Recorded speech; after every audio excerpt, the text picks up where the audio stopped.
It still goes into the stream and all that.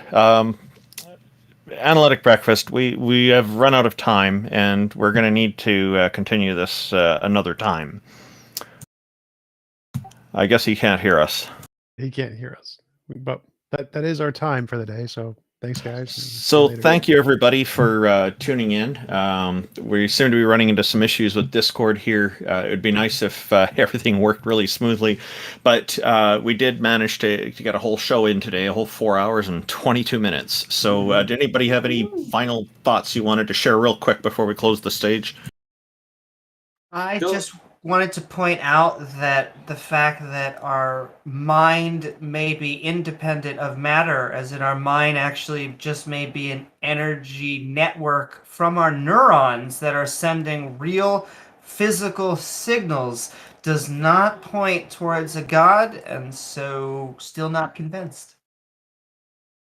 How about you, TJump? Any thoughts? I don't know. Not really.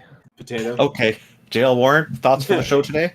So it was a good one. There was some a little bit of trolling going on, but I think this one went a little bit better than in the past. I think the time limits work. So the changes we made, I think, are going to work in the long term once we get used to them. But yeah, otherwise, some decent conversations, but still, nothing that was brought up that was convincing at all. So A special thanks goes to the Politics Discord for hosting this. JL Warren, you have a contest that you're in, and I posted links to it. So obviously I have my own two things. I have my own YouTube channel. You can check me out. It's Bridge the Divide. The link has been provided. You can check it out if you like to hear these kinds of conversations or like the debates that I've had or the content that I've made. You can check that out by checking out my channel. And of course, I'm also because I have a horror film podcast. I'm currently up for this contest called Face of Horror, which is has some pretty solid prizes for it that I'm currently being voted for. Links are provided for that. You can pop up there and you can vote for me on that one. It's 1 vote per day, so it's just something really, really cool that would benefit my podcast and benefit the cast and crew that are behind me on that, which is something kind of fun that I'm doing. But yeah, feel free to check that out. Links are provided. Thank you, TJump. Peter, did you have any final thoughts? Just make it real quick, and we can move on to King Xerxes after you. Wait a minute. That's not TJump. Sorry, what happened? You said thank you, TJump. Like, wait a minute. Oh, I meant to say thank you, JL Warren. Thank you to you too, G-Jump. And yeah, Peter, did you have any final thoughts on the show today? And then I'll go to King Xerxes after that. I guess Peter's away from the desk. So go ahead, King Xerxes. Did you have any thoughts on today's show before we close down? If God exists, he needs to hire better lawyers. Indeed. Thank you, everybody, for tuning in. Really appreciate it. We've had, I think, a pretty good show today, and we've had another large audience with us, so people do find it interesting. For those who are in the queue waiting to speak, we have run out of time, so we will have to take a rain check on that for the next fortnight. We will be up again on the stage in 2 weeks. In the text chat right now. What's that? I got has decided disconnected. to reveal himself to us in the text chat. Oh, okay. And he has a Walker's cat profile picture. Randolph, I got disconnected. Do I get a no few problem. seconds? Peter, yeah. So, Peter, go ahead. If you had some final reflections on today's show, that would be great. And then I will continue with closing things down. Go ahead. Okay, so I think we had some good conversations, not all of them, but we had a few good conversations on here, and I always like to be part of this stage. I also want to take a few seconds of my time to promote someone else. In this case, Jackson Wheat. If you haven't checked out his channel, I'm a co-host on the Thursday shows. So far, we just finished reading Creationist book from 1967, which has all the cutting-edge arguments that are still in use today. And so we went through all of that, and we're now coming up with a new series where we're going to watch theist videos and comment on those. So if you want to check that out, subscribe to Jackson Wheat, and you can find him on Twitter as well. So if you've got a good video that you want us to review, please contact either Jackson Wheat or me. I'm on Twitter, YTGGFI. Info@GonnaGoForIt is my email address. So if you have something that you want us to review, we'll do that. Thank you. Also, one last thing, I want to send lots of love to the entire chat and internet-osphere, and don't forget to like, follow, and subscribe. Give me money. Yeah, and since Xerxes has left, go find him on YouTube. He's got a great YouTube channel as well. TJump, at least you're just straight up about it, you know? Yeah. See you guys later. I'm gonna go. Thank you, TJump. Thank you, Peter. Thank you, Jail Warren. Thank you, Amy. Thank you, Taco, and everybody else who was here earlier. And again, thanks to the Politics Discord for providing the stage for us. There will also be a Atheist Appreciation Day celebration on October 5th. I'll be running a live stream where I'll be reviewing approximately over 250 YouTube channels run by atheists. And I look forward to people popping in for that and hearing all about the atheist activism that's happening throughout the world. Have a wonderful weekend, everybody. And again, thank you so much for tuning in. Appreciate it a lot. Bye, everyone.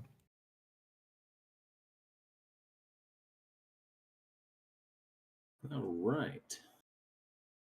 And for anybody curious, before it disappears, the conversation is continuing over on my channel if you want to pop into my live chat. So, oh, excellent. Guys. Amy, Randolph, thank you so much. Yeah, thank you guys so much. I hope you both have a good day. You too. Yeah, Jail Warren's channel, Bridge the Divide, is how you look it up on YouTube if you have any trouble finding it. All right.